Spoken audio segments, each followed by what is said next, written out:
El llibre que recomane és La verdad sobre el caso Harry Quebert, de Joel Dicker, perquè és un thriller que, recorde, em va absorbir des del primer moment, perquè és tremendament descriptiu, és exageradament addictiu.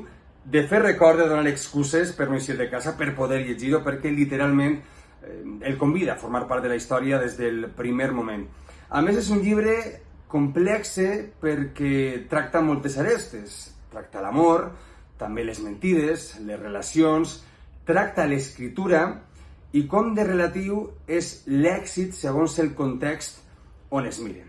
Bueno, per això i per molt més, vos convide a llegir este llibre sempre i quan, això sí, vos agrade molt, però que molt, molt, molt la intriga.